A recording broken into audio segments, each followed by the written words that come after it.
Speaker, sir, thank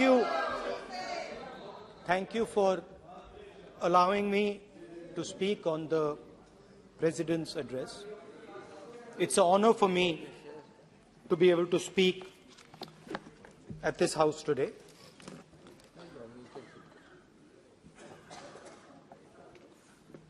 जैसे आप सबको मालूम है, पिछले 4 महीनों में हम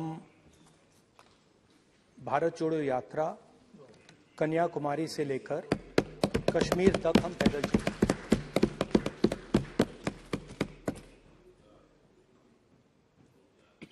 3,600 किलोमीटर तकरीबन। और इस यात्रा पे बहुत कुछ सीखने को मिला।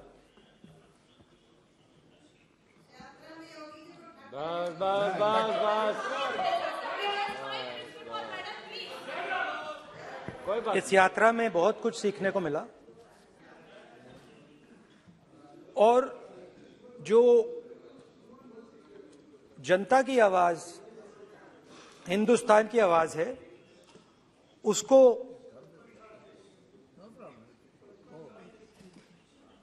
गहराई से सुनने का मौका मिला।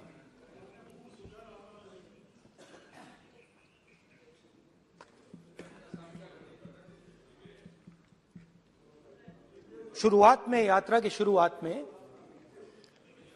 मैंने सोचा था कि 3,500 किलोमीटर चलने हैं और मुश्किल है मगर किया जा सकता है।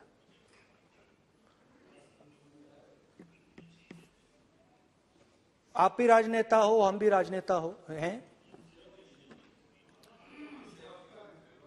हाँ, सेवक कह लीजिए।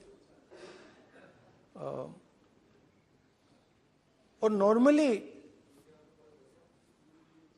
आजकल की राजनीति में जो हमारी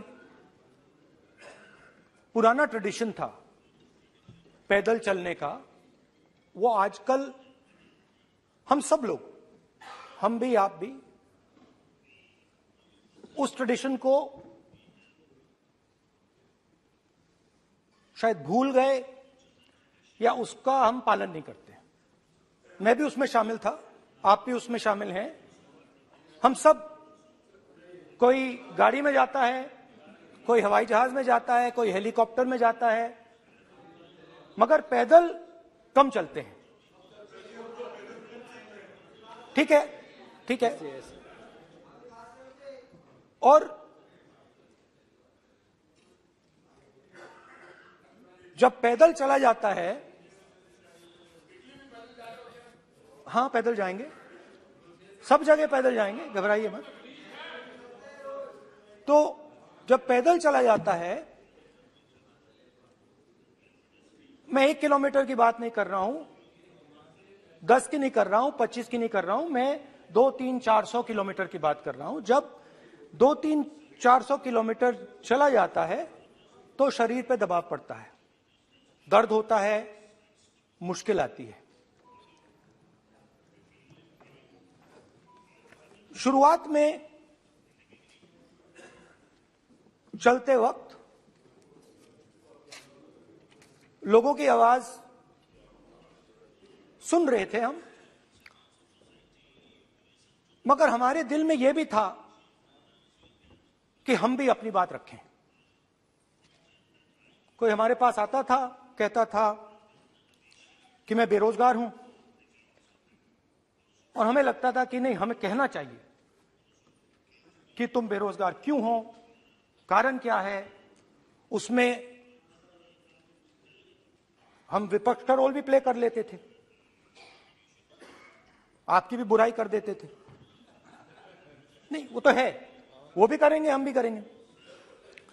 मगर थोड़ी देर चलने के बाद एक बदलाव आया, और जो हमारी आवाज थी, जो ये डिजायर था बोलने का कि भैया बेरोजगारी इसलिए है, महंगाई इसलिए है, वो बिल्कुल बंद हो गई। क्योंकि हमने इतने लोगों से बात की,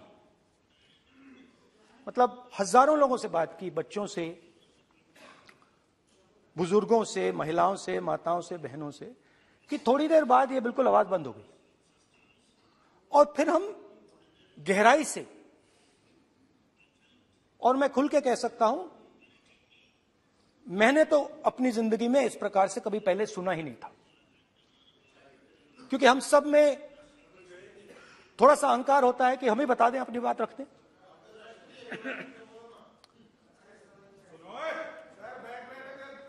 तो आस्ते आस्ते जब हम चले 500-600 किलोमीटर बाद, जनता की आवाज गहराई से सुनाई देने लगी।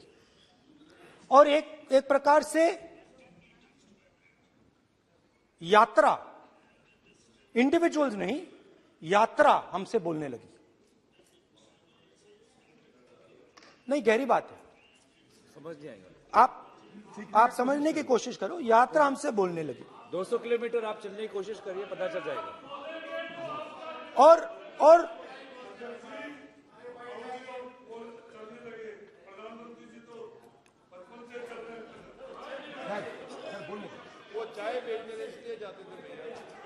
तो यात्रा बोलने लगी।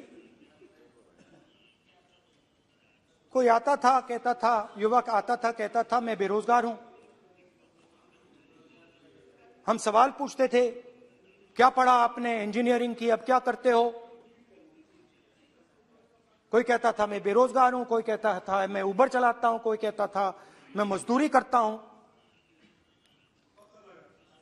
किसान आए हजारों। प्रधानमंत्री बीमा योजना की बात की कि हम पैसा भरते हैं, तूफान आता है, आंधी आती है, पैसा गायब हो जाता है।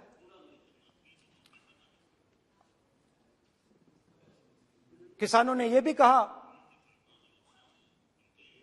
कि हमारी जमीन छीन ली जाती है, हमें सही रेट नहीं मिलता। जमीन अधिग्रहण बिल जो था वो लागू नहीं होता। आदिवासियों ने कहा, वनवासियों ने नहीं, आदिवासियों ने, कि जो ट्राइबल बिल में हमें दिया जाता था वो आज छीना जा रहा है। तो बहुत सारी चीजें हमको सुनने को मिली। मगर मेन थ्रस्ट, अगर मैं कहूं, मेन थ्रस्ट बेरोजगारी, महंगाई और किसान।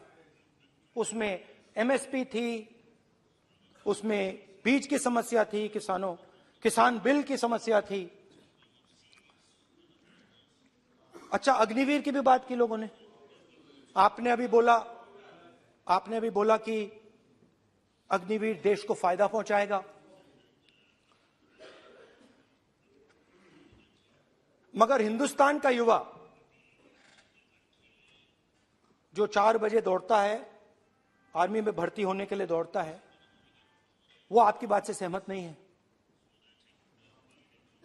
उनने हमसे कहा कि पहले हमें 15 साल की सर्विस मिलती थी, पेंशन मिलती थी, अब 4 साल के बाद हमें निकाल दिया जाएगा, कुछ नहीं मिलेगा, पेंशन नहीं मिलेगी। सीनियर ऑफिसर्स ने कहा कि हमें तो लगता है कि ये जो अग्निवीर योजना है ये आर्मी के अंदर से नहीं आई, ये कहीं और से आई है, ये आरएसएस से आई है, होम मिनिस्ट्री से आई है। ये सीनियर आर्मी के लोगों ने कहा है, मैं नहीं कह रहा हूं, कि हमें लगता है कि ये आर्मी के ऊपर ये योजना थोपी गई है और ये आर्मी को कमजोर करेगी। आर्मी के जनरल्स ने हमें कहा, जो रिटायर्ड हैं, उन्होंने हमें कहा, राहुल जी,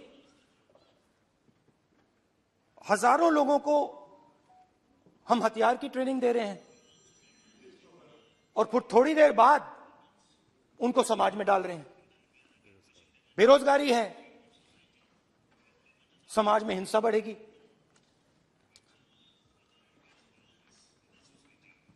तो उनके मन में था कि ये जो अग्निवीर योजना जो है, ये आर्मी के अंदर से नहीं आई है। और मुझे नाम भी बताया कि अजीत डोभाल जी ने ये योजना आर्मी पे थोपी है। क्यों नहीं ले सकते? क्यों नहीं ले सकते? बिल्कुल ले सकते हैं, पार्लियामेंट में थोड़ी है वो।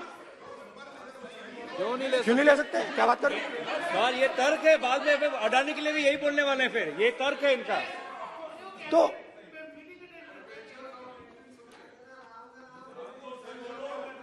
तो इंटरेस्टिंग बात यह है कि मैंने फिर प्रेसिडेंट्स एड्रेस पढ़ा। देश के सब युवा अग्निवीर अग्निवीर अग्निवीर अग्निवीर बोल रहे हैं, कह रहे हैं कि ये आर्मी के ऊपर थोपा गया है, हमें नहीं चाहिए। आर्मी के लोग कह रहे हैं हमें नहीं चाहिए। जैसे मैंने कहा, आर्मी को लगता है कि होम मिनिस्ट्री ने इनके ऊपर थोपा है, आरएसएस ने ये उनके ऊपर थोपा है। तो ये आवाजें आ रही हैं। अब मैंने आपका बैठिए,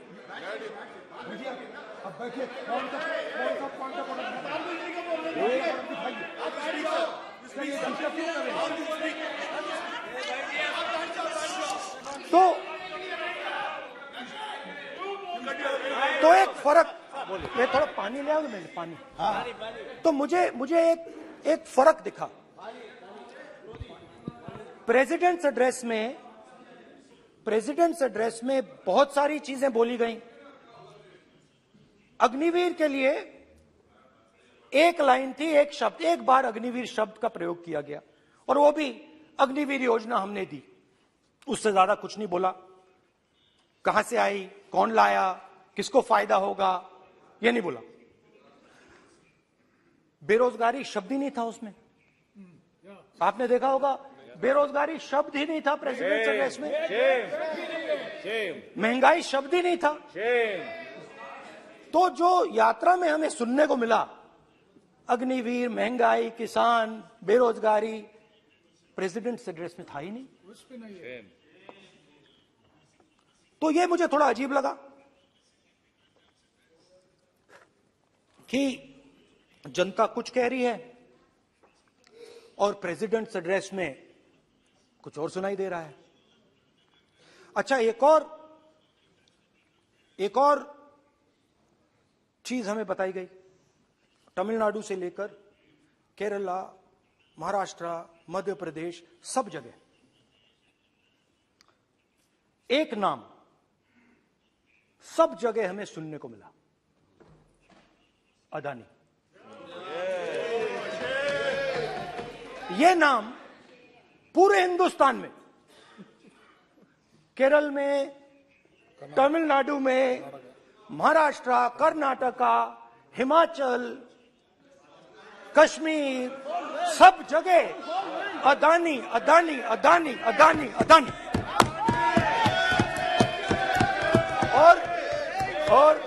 और ये नाम नहीं, और इस नाम के बारे में जब लोग बोलते थे मुझसे, तो 2-3 सवाल पूछते थे। ये पूछते थे कि ये जो अदानी जी हैं, ये किसी भी बिजनेस में घुस जाता है, ये सफलता प्राप्त कर जाता है, ये कभी फेल नहीं होता। और युवाओं ने मुझसे यह सवाल पूछा कि भाई ये हो क्या रहा है, हम भी सीखना चाहते हैं। मोदी जी ने कहा स्टार्टअप करो, हम भी अदानी जी जैसे बनना चाहते हैं। तो भैया किसी भी बिजनेस में घुस जाओ और एकदम सक्सेस हो जाए। यह पहला सवाल था। दूसरा सवाल था कि ये अदानी जी हैं, ये किसी भी बिजनेस में घुस जाते हैं। पहले ये 1-2 बिजनेस करते थे, अब ये 8-10 सेक्टर्स में काम करते हैं।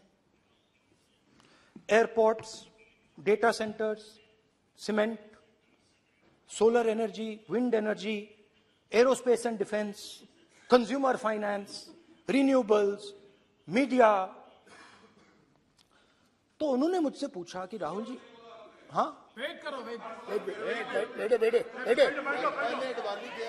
हाँ, धन्यवाद। पोर्ट्स की बात भी थी, पोर्ट्स की बात भी थी। ये भी सवाल पूछा, ये भी पूछा कि भैया एक बात बताइए, राहुल जी बताइए हमें कि अदानी जी का जो नेटवर्थ है वो 3 साल के अंदर, नहीं सॉरी 2014 से लेकर 2022 तक ये $8 बिलियन से $140 बिलियन कैसे हो गया? कैसे हुआ? मोदी है तो मुमकिन ये 2014 में अगर आप दुनिया की, मुस्कुरा रहे हैं आप, बीजेपी में है ना आप, तो ये लिस्ट आती है, एक लिस्ट आती है दुनिया के सबसे अमीर लोगों की। इस पे ये 609 नंबर पे थे 14 में, 609 पीछे बिल्कुल। पता नहीं जादू हुआ, दूसरे नंबर पे पहुंच गए। मोदी है तो मुमकिन है।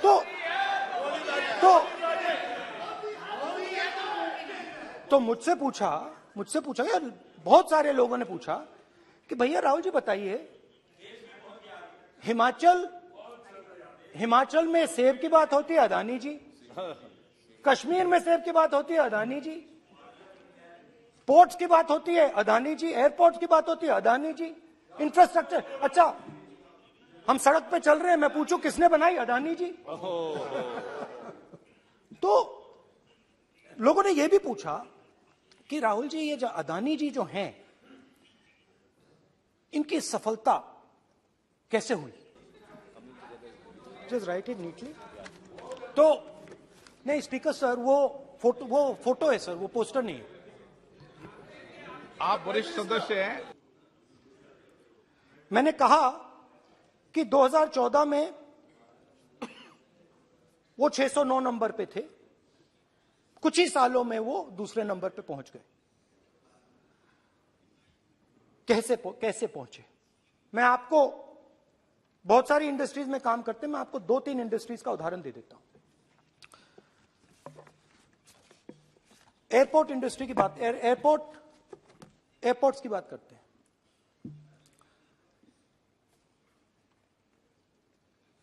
कुछ साल पहले सरकार ने हिंदुस्तान के एयरपोर्ट्स को डेवलप करने के लिए दिया।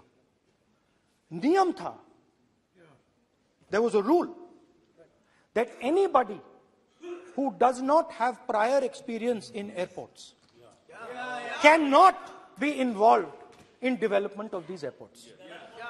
नहीं, गलत नहीं बोल रहा हूं।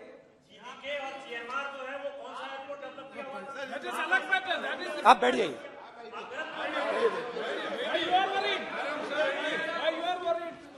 अडानी के डिफेंस में आ गए सर। देखिए, अरे माननीय सदस्य प्लीज मेरी बात सुनो।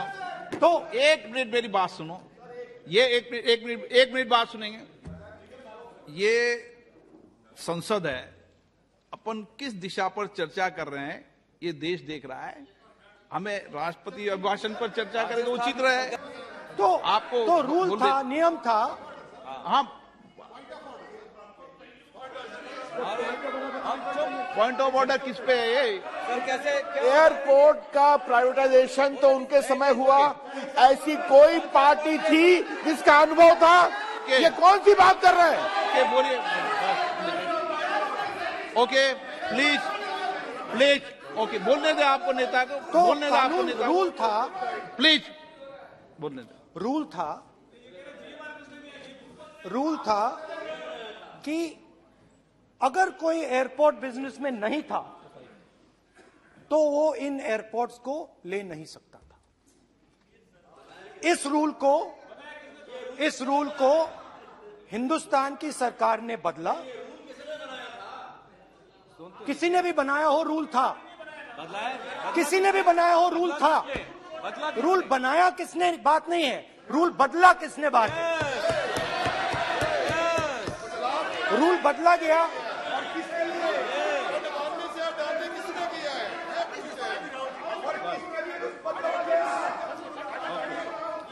रूल बदला गया।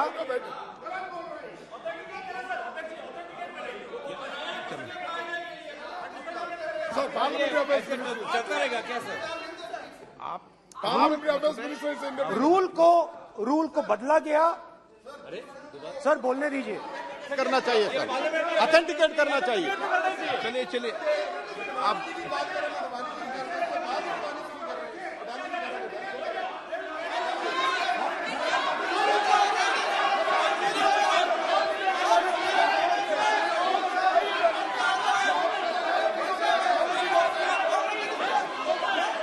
रूल बदला गया सर, स्पीकर सर।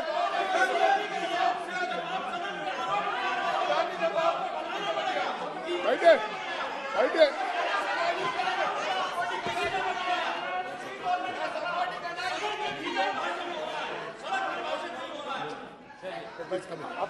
तो ये रूल बदला गया।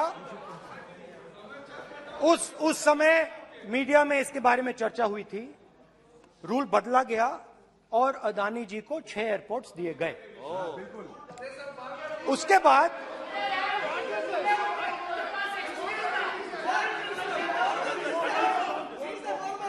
after that India's most strategic profitable airport, Mumbai airport, was taken away by GVK, hijacked by using the agencies. The agencies को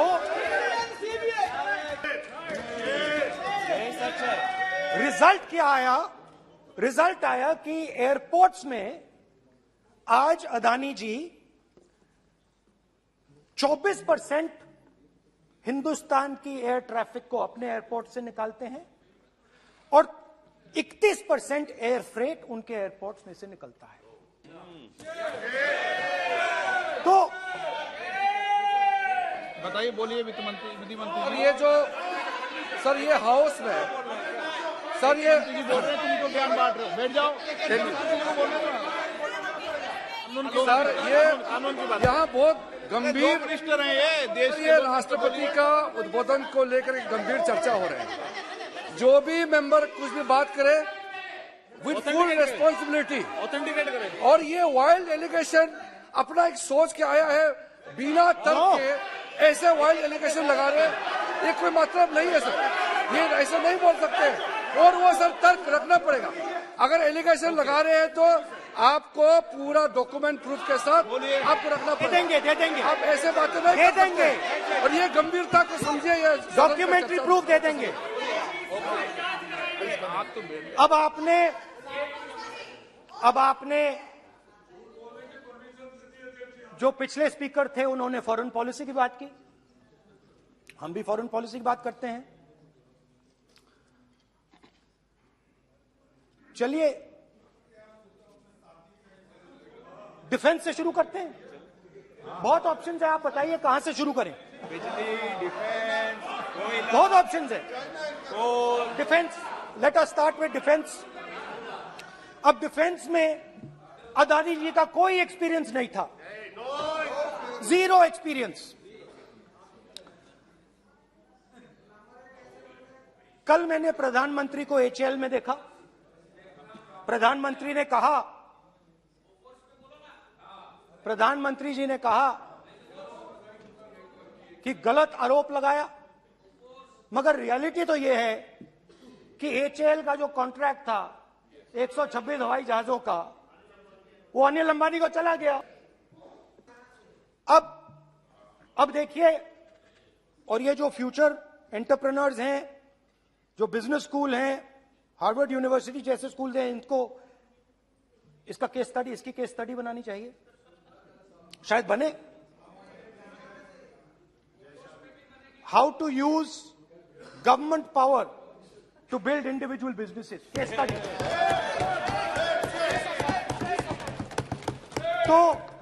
तो अब देखिए, अदानी जी की डिफेंस में इंटरेस्ट देखिए।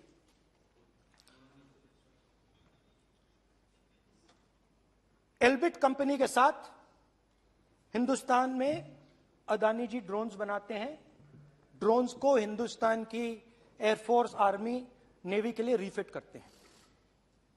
अदानी जी ने यह काम कभी नहीं किया है पहले। एचएएल ये काम करती है। हिंदुस्तान में और भी कंपनीज हैं जो ये काम करती हैं, मगर एक नहीं मिलता। ये मत सोचिए कि ये सिर्फ एक कंपनी की बात हो रही है, ये इंडस्ट्रीज की बात होती है यहां पे। जैसे मैंने आपको दिखाया, एयरपोर्ट का पूरा सिस्टम उठा के ले गए, 30% मार्केट शेयर एयरपोर्ट में ले गए, वैसे ही डिफेंस में करा। तो 4 डिफेंस की इनके पास कंपनीज हैं, यह काम इन्होंने कभी नहीं किया। स्मॉल आर्म्स, जिसमें टवॉर है जो हमारी स्पेशल फोर्सेस यूज करती है, आर्मी यूज करती है, जिसमें गलील स्नाइपर राइफल है, यह सब अदानी जी बनाते हैं। हां, उसमें पेगासस भी है, तो पता नहीं वहां से क्या मतलब, पेगासस कैसे आया, क्या हुआ, किसने दिया।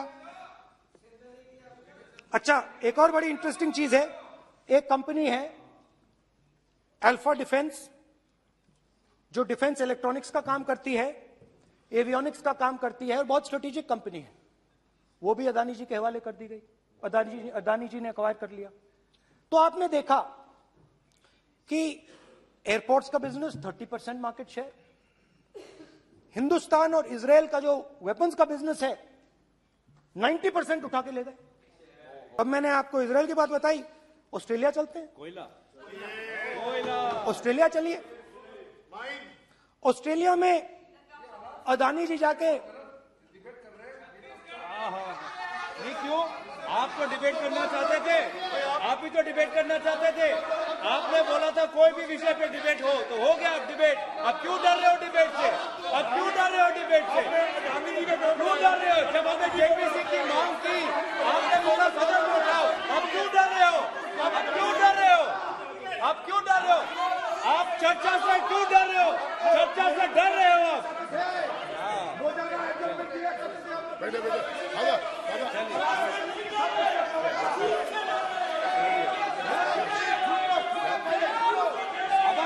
अब सुनना पड़ेगा, अब सुनना पड़ेगा, अब सुनना पड़ेगा।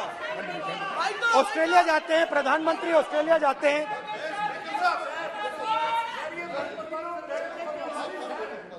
प्रधानमंत्री ऑस्ट्रेलिया जाते हैं,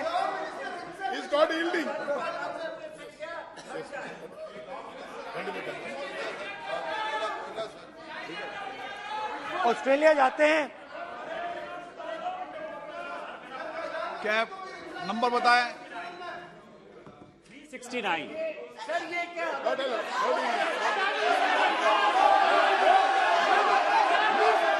369 सर, ये कहता है सर, एक पेपर और document to be laid on the table shall be duly authenticated by the member presenting. देखिए पूरा सरकार, इन्होंने सर, मैं इनको चैलेंज करता हूं कि जीएमआर और जीबीके, उसको कब एयरपोर्ट का जो है संचालन का अधिकार था और कौन सा रूल है वो कोट करे सर। किस रोल के आधार पर, ये इनको मैं चैलेंज करता हूं, पूरी कांग्रेस पार्टी को चैलेंज करता हूं कि जीएमआर और जीबीके को कौन सा एयरपोर्ट चलाने का लाइसेंस जब दिया तो उनको उसका नॉलेज था। मैं चैलेंज करता हूं पूरी कांग्रेस पार्टी को। जब इन्होंने बिरला को बनाने का दिया, डालमिया को बनाने का दिया, टाटा को बनाने का दिया लाइसेंस, उस वक्त उनको कौन सा मोटर चलाने का अधिकार था सर? ये गलत बयानी कर रहे हैं। मेरा ये कहना है कि आप एलिगेशन प्रधानमंत्री को ऊपर लगा रहे हैं, आप पेपर दीजिए और कौन सा रूल भारत सरकार ने चेंज किया एयरपोर्ट में अडानी के लिए, वो ऑथेंटिकेट कीजिए, नहीं तो इस तरह की बात नहीं कर सकते हैं।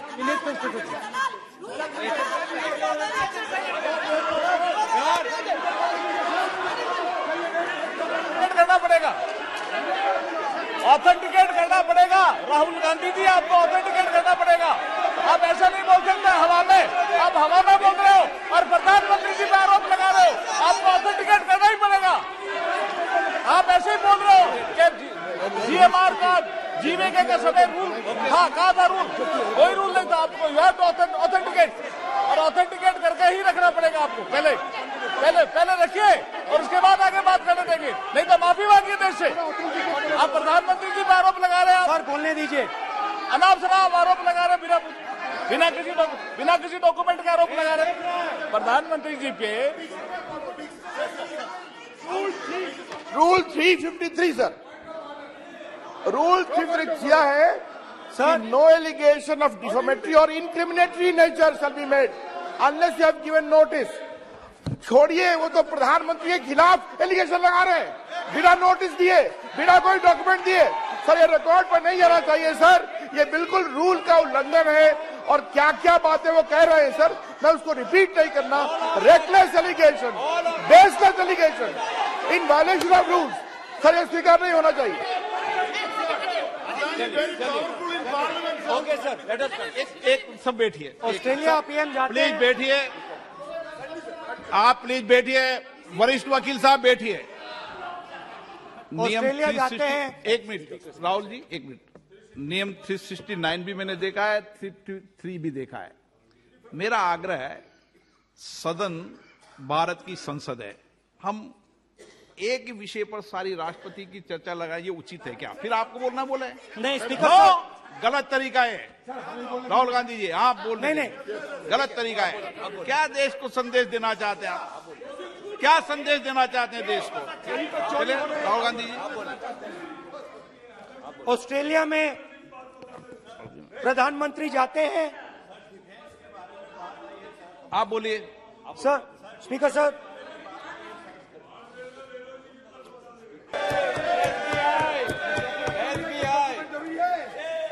सर इसका भी डॉक्यूमेंट जरूरी है क्या, बताओ। मोदी जी, आपका सरकार की बात है। अधीर प्लीज।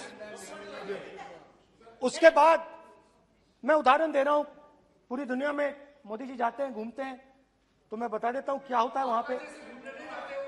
बांग्लादेश में गए, हाँ काम पे ही जा रहे हैं, वही तो बोल रहा हूं, काम पे जा रहे हैं। बांग्लादेश जाते हैं तो ये रही आपकी फॉरेन पॉलिसी। ये हिंदुस्तान की फॉरेन पॉलिसी नहीं है। अब यात्रा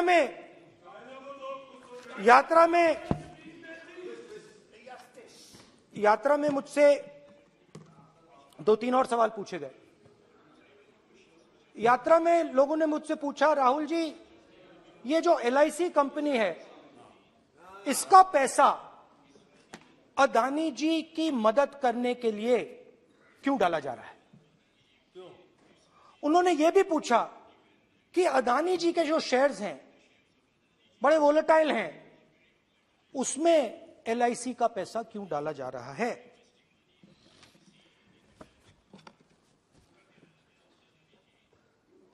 हजारों करोड़ रुपए हिंदुस्तान के पब्लिक सेक्टर बैंक्स अदानी जी को मिलता है। 27,000 करोड़ रुपए SBI, PNB 7,000 crore, bank of Baroda 5,500 crore, ये मैं लिस्ट चलती जाएगी। LIC का एक्सपोजर 36,000 करोड़ रुपए, 3 crore SBI and other PSU bank holders. So money is going to Mr. Adani and to finance.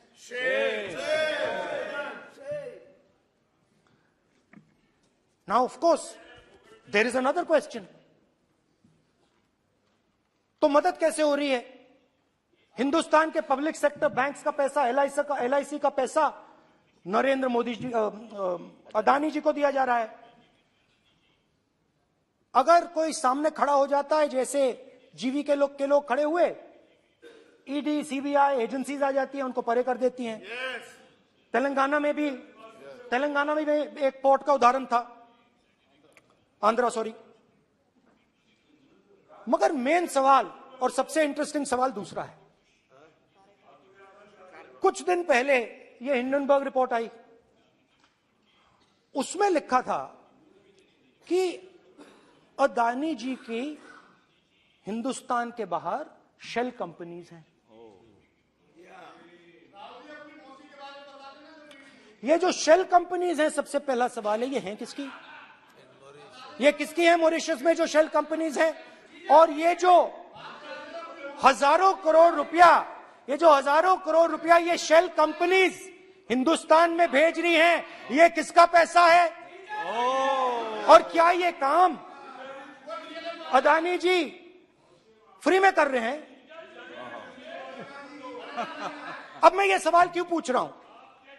क्योंकि अदानी जी स्ट्रेटेजिक बिजनेसेस में काम करते हैं।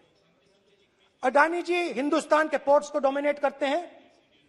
अदानी जी हिंदुस्तान के एयरपोर्ट्स को डोमिनेट करते हैं। और जैसे मैंने कहा, अदानी जी हिंदुस्तान की डिफेंस इंडस्ट्री में बहुत जरूरी रोल प्ले करते हैं। तो मेरा पहला एक छोटा सा सवाल है कि जो शेल कंपनीज हैं, इनके बारे में हिंदुस्तान की सरकार ने कोई सवाल नहीं उठाए? ये कौन लोग हैं? ये किनकी कंपनीज हैं? ये स्ट्रेटेजिक मामला है, पोर्ट्स का मामला है, एयरपोर्ट्स का मामला है, डिफेंस का मामला है। और जो कंपनी इन स्ट्रेटेजिक एरियाज में काम कर रही है, उनके बारे में आपको मालूम ही नहीं। ये नेशनल सिक्योरिटी का मुद्दा है, आपको मालूम ही नहीं कि ये शेल कंपनीज किसकी हैं, कितना पैसा आ रहा है, किसका पैसा आ रहा है।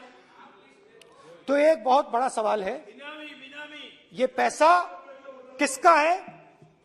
ये शेल कंपनीज किसकी हैं? और ये हिंदुस्तान की सरकार की जिम्मेदारी है ये पता लगाना ये किसकी शेल कंपनीज हैं और ये किसका पैसा अंदर आ रहा है। JPC, we want JPC.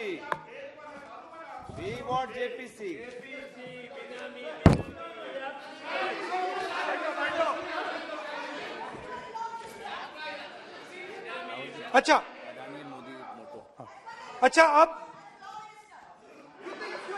अब चलिए छोटा सा बजट के बारे में बता देता हूं। 2022 में अदानी जी अनाउंस करते हैं कि वो $50 बिलियन इन्वेस्ट करेंगे to build the world's largest green hydrogen ecosystem. और इस बजट में बीजेपी की सरकार निर्मला सीतारमण जी कहती हैं हम ग्रीन हाइड्रोजन के लिए बहुत ह्यूज इंसेंटिव्स देंगे। 19,700 करोड़ रुपए हम ग्रीन हाइड्रोजन के लिए देंगे, मतलब अदानी जी को देंगे।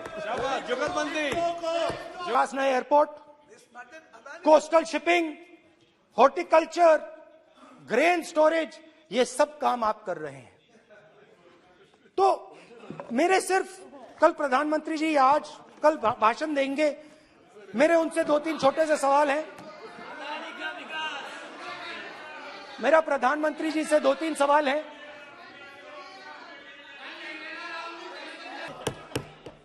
पहले लोकल मामला था, फिर नेशनल मामला हो गया, उसके बाद इंटरनेशनल मामला हो गया। अदानी जी के लिए बोरिस जॉनसन का बेटा काम करता है, आपको पता नहीं मालूम है या नहीं मालूम? भाई सॉरी, नहीं बेटा भी, भाई काम करता है। तो ये मामला पहले गुजरात का मामला था, फिर ये हिंदुस्तान का मामला हुआ, अब ये इंटरनेशनल मामला हो गया है। तो ऑल्सो एन इंपॉर्टेंट क्वेश्चन, जरूरी सवाल, अदानी जी ने बीजेपी को पिछले 20 साल में कितने पैसे दिए हैं?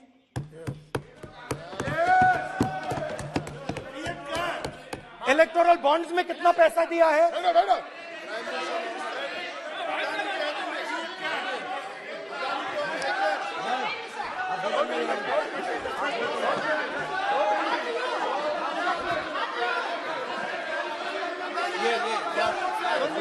And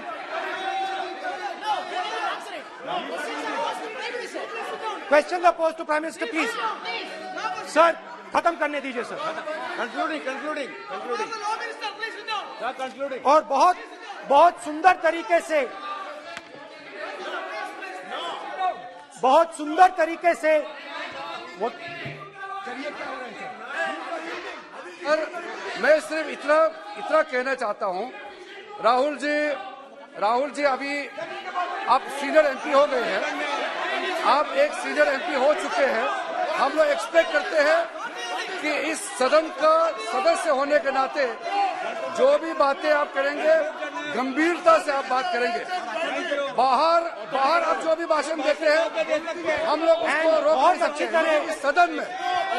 इस सदन के अंदर में जो भी बात कही जाती है पूरा गंभीरता के साथ प्रमाण के साथ कहे जाना चाहिए, ये परंपरा है। और राहुल जी ने कहा कि प्रधानमंत्री विदेश घूमने जाते हैं, तो मैंने आज वो जो युवाओं ने मुझसे सवाल पूछा था कि अदानी जी की इतनी बिजनेस एक्यूमेंट कहां से आई, इतने अलग अलग सेक्टर्स में अदानी जी ने कैसे सक्सेस प्राप्त की, अदानी जी के बारे में पूरी दुनिया को स्टडी करनी चाहिए, हार्वर्ड यूनिवर्सिटी को स्टडी करनी चाहिए कि पॉलिटिक्स के बीच में और बिजनेस के बीच में कैसा रिश्ता होता है। India is a case study. Now बहुत अच्छी तरह बीजेपी के जो पिछले स्पीकर थे उन्होंने मेरे भाषण को इंकैप्सुलेट किया मेरे लिए बहुत अच्छी तरह। आपने जो मैं सोच रहा था आपने उससे और भी अच्छी तरीके से बोल दिया। Coming together is a beginning, keeping together is progress, working together is success. Thank you.